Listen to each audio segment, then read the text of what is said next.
നിങ്ങൾ എപ്പോഴെങ്കിലും ചിന്തിച്ചിട്ടുണ്ടോ കണ്ണുകളില്ലാതെ സൂര്യോദയം കാണുന്നത് എങ്ങനെയെന്ന്? നമ്മുടെ കാലില്ലാതെ ഒരു പാത പിന്തുടരുന്നത് എങ്ങനെയാണെന്ന് എത്ര ബുദ്ധിമുട്ടാവുമെന്ന് നിങ്ങൾ എപ്പോഴെങ്കിലും ചിന്തിച്ചിട്ടുണ്ടോ? എന്നാൽ ഇത്തരം ബുദ്ധിമുട്ടുകളൊക്കെ സഹിച്ച് ജീവിതത്തെ സ്നേഹത്തോടെ മുന്നോട്ട് കൊണ്ടുപോകുന്ന ആളുകളുണ്ട്. അവരാണ് നമ്മുടെ അംഗപരിമിത സഹോദരങ്ങൾ എന്ന് പറയുന്നത്. ഇവരുടെ അംഗപരിമിതത്വം എന്ന് പറയുന്നത് കേവലം മനസ്സിന്റെ അല്ല, ശരീരത്തിന്റെ പരിമിതിയാണ്. അവർക്ക് വേണ്ടത് അനുകമ്പയല്ല, അവകാശമാണ്. അതായത് പഠിക്കാനുള്ള, തൊഴിൽ നേടാനുള്ള അവകാശം. അവരെ നമ്മൾ കുറവുള്ളവരായിട്ടല്ല, കൂടുതൽ കരുത്തുള്ളവരായിട്ടാണ് നമ്മൾ കാണേണ്ടത്. അതായത് പൊതു ഇടങ്ങളിലും വിദ്യാഭ്യാസ സ്ഥാപനങ്ങളിലും അവർക്ക് സൗകര്യങ്ങൾ ഒരുക്കുകയും പൊതു ഇടങ്ങൾ അവർക്ക് സൗഹൃദപരമാക്കി കൊടുക്കുകയും വേണം.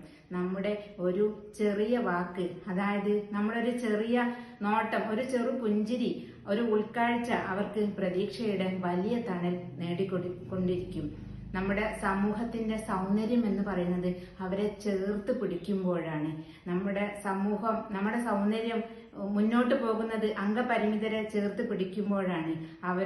അവരെ നാം നോക്കേണ്ടത് അനുകമ്പയോടെയല്ല, ബഹുമാനത്തോടെ ആയിരിക്കണം. അതുകൊണ്ട് നമുക്ക് ഒരുമിച്ച് മുന്നോട്ട് പോകാം. എങ്ങനെയെന്നോ, പരിമിതികളില്ലാത്ത ഒരു ലോകത്തേക്ക്.